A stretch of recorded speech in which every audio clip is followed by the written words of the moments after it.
Hoje eu quero fazer um apanhado com vocês sobre alguns dos temas que envolvem tanto o método científico e as questões relacionadas a clima, meteorologia e as teses sobre aquecimento global antropogênico ou não. Porque só recapitulando, todo o conhecimento humano não necessariamente veio a partir de métodos científicos.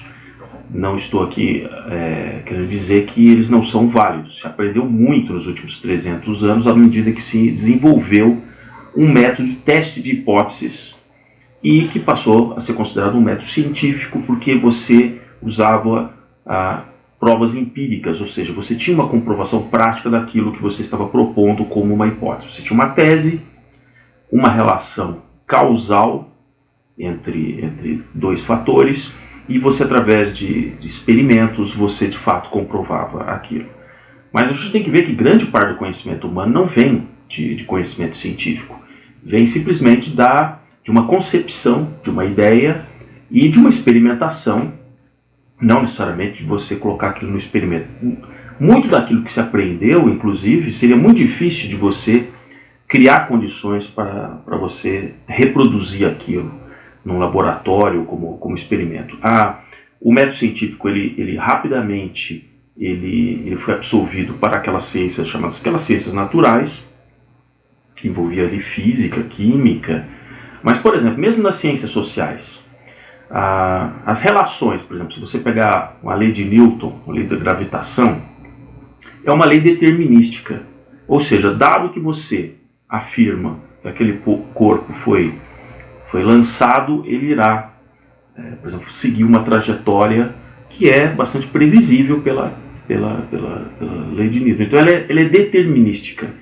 Não depende aqui da nossa vontade ou se não, ela vai acontecer. Já nas relações humanas, as coisas são probabilísticas. Não é porque tal pessoa fez um tal ato ou na política se espera que aconteça tal, que isso de fato aconteça. Existe uma probabilidade dentro da ciência política, se estuda qual é a probabilidade de, por exemplo, um fator econômico, que a gente chamaria ali como uma variável independente, ela simplesmente ocorreu, aquela situação econômica.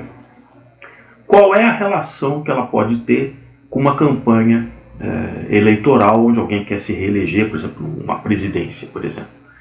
Então, se estuda se esse fator econômico é a variável independente, em que medida pode influenciar a variável dependente. Ou seja, aquela variável independente, ou seja, a economia melhorou ou piorou, pode afetar sim, com maior ou menor probabilidade, se aquela pessoa que está no cargo será reeleita ou não. Então a gente tem que sempre avaliar em que medida, mesmo o método científico, ele é aplicável em alguma relação. E há sempre uma grande confusão, por exemplo, nas questões da causalidade. Infelizmente a imprensa, muitas vezes com matérias muito rasas, quer rapidamente chegar a uma relação de causa e efeito meio assim bivariada. Bivariada que só tem duas variáveis. Mas a maior parte dos problemas complexos ela é multivariada, ou seja, ela tem mais do que duas variáveis. E não necessariamente porque você encontra uma correlação entre duas variáveis, significa que há uma causalidade entre as duas. Por exemplo, vou colocar aqui uma ideia. Vamos dizer que você tem um número de casos de dengue numa certa região e você está medindo a temperatura, né, atmosférica naquela região. E você percebe que, olha, eu vi um aumento de casos percentuais em relação à população do caso de dengue, com o aumento da temperatura. Então, rapidamente, o que está fazendo aquela matéria, pegou aquele dado e diz, olha, locais onde há maior aumento da temperatura média depois de um mês, há aumento de casos de dengue. Mas isso não necessariamente leva a uma causa, ou seja, a causa do aumento da dengue não é o aumento da temperatura. De repente, se nós estivéssemos ali próximo ali do deserto do Saara, pelo ambiente extremamente seco e tal, apesar das temperaturas variarem muito, não teria aumento. Existe um outro elemento nesse exemplo simples que eu dei, que é, por exemplo, o índice de chuva e as condições ali do escoamento daquela água, ou seja, tem muito lugar ali, né, aqueles terrenos abandonados, muito lugar que fica água empoçada. Então, a maior proliferação realmente do mosquito, que leva ali a maior contaminação, não é diretamente ligado ao aumento da temperatura. É claro que o aumento da temperatura também favorece a criação das larvas, aquela coisa ali, mas o fato houve aquela chuva, ou houve em algum lugar condições onde a água estava empoçada. É uma outra variável que interfere nessas duas, né? E aí muitas vezes está se levando em consideração somente uma relação que na verdade não é direta entre essas. Por isso que, se nós considerarmos tudo aquilo que eu conversei a respeito sobre como que a ciência foi formada, se a gente encaixar que estamos numa era do capital, que é o capital que manda, ou seja, hoje você tem muito mais cientistas que dependem de um financiamento para a sobrevivência dele, seja através das instituições de ensino, que também recebem doações, seja governamentais, sejam fundos privados, então ele tem a necessidade daquele financiamento contínuo da pesquisa dele para complementar o salário dele, sejam empresas que investem em certos grupos ali de cientistas para desenvolver alguma coisa por benefício deles. Então hoje a ciência é muito mais dependente do capital do que no passado.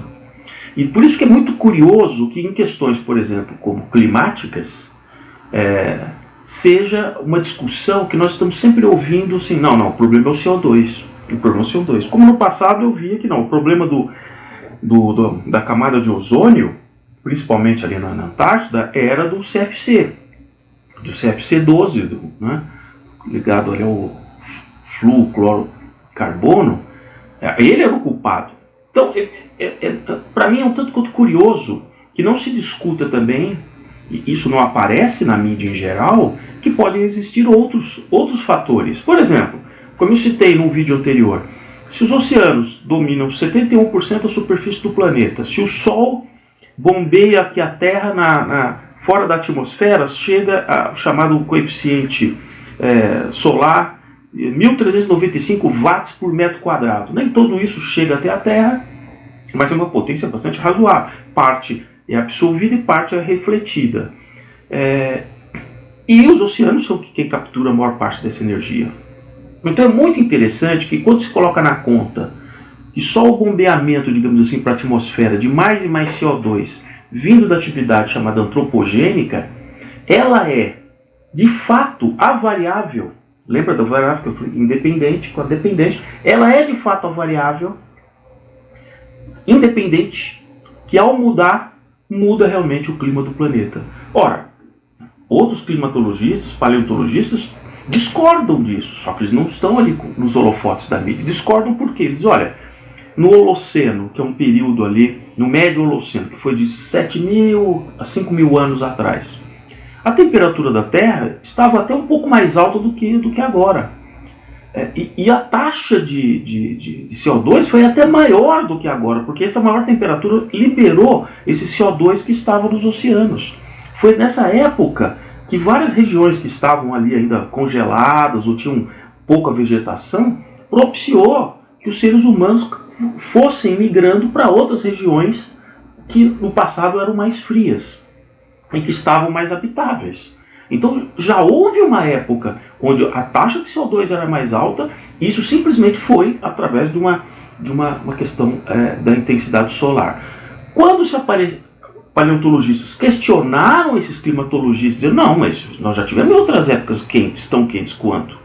E aí, astrônomos e pessoas que continuam nessa linha de, né, não, é o CO2, não, é que nessa época a órbita da Terra estava um tanto diferente, a inclinação do hemisfério norte, quer dizer, aí começa a surgir aquela teoria da teoria, né, para continuar justificando aquela ideia. E não, muitas vezes assim, não dá para colocar nesse seu modelo matemático também o peso que tem a taxa de CO2 emitida pelos oceanos em função da atividade solar?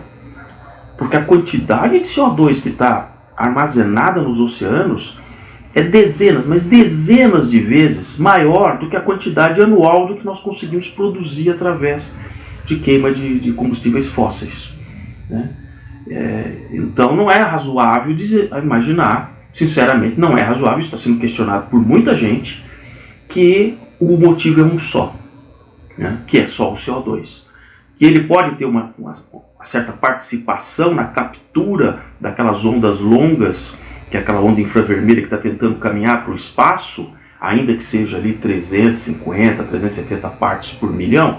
Sim, é verdade, ele pode capturar aquilo e refletir para a Terra. Agora, por que não se diz também o seguinte, quem consegue conter de fato a maior parte do calor da Terra, para que ela não vire uma bola gelada, como eu já expliquei para vocês, que planetas, por exemplo, como Marte, que não tem atmosfera, simplesmente a temperatura média ali de menos 50, 60 graus centígrados, é a camada de nuvens.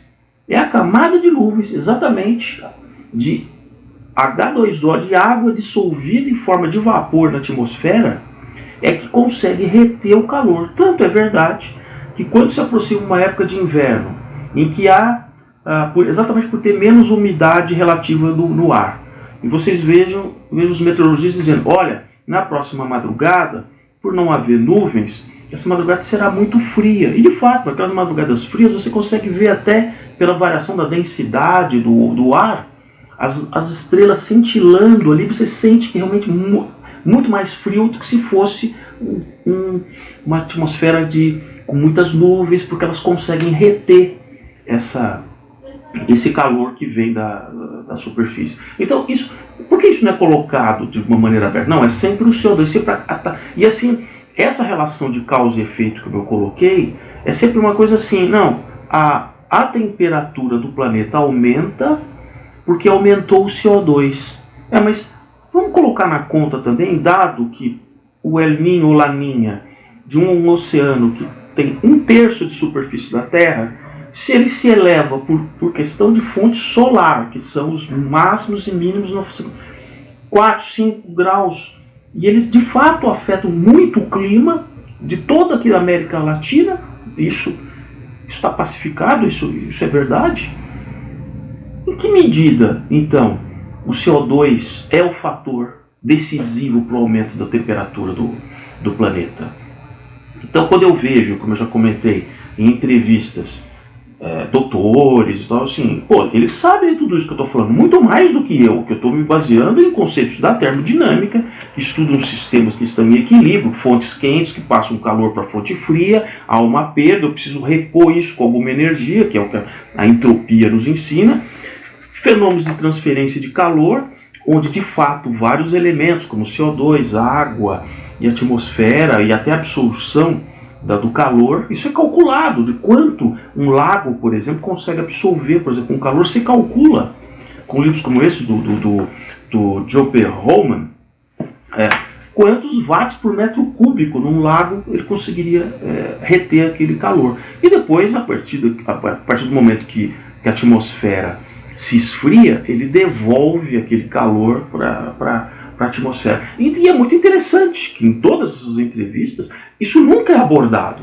Essa questão do Holoceno, de 7.000, o médio Holoceno, né, chamado assim, 7.000 a 5.000 anos atrás, que já houve um aquecimento tão grande, a exuberância de florestas, de coisas em função do CO2 sendo produzido, isso não é nada. Outras fragilidades, como medição da temperatura dos oceanos apenas por satélites, sendo que se sabe que fisicamente é muito mais preciso você medir através de boias. E se sabe, se for pesquisado, vocês verão que desde a Segunda Guerra, o número de boias que estão espalhadas para medir temperatura, e no passado isso era importante, porque era uma questão até de períodos de guerra, medir tudo o que estava acontecendo ali por causa das correntes, né? E hoje não. Hoje nós temos muito menor número de boias. E esses satélites, eles ficam muito comprometidos quando tem uma capa de nuvens. Eles não conseguem atravessar as nuvens e chegar na superfície do oceano e fazer a medição. Quando abre a atmosfera, aí sim ele vai lá e ainda consegue fazer medição. Então, vocês entendem que existe uma série de buracos nessas afirmações, mas Mas assim, ai daqueles cientistas, né, daqueles cientistas que dependem fortemente do capital, que discordem dessa teoria.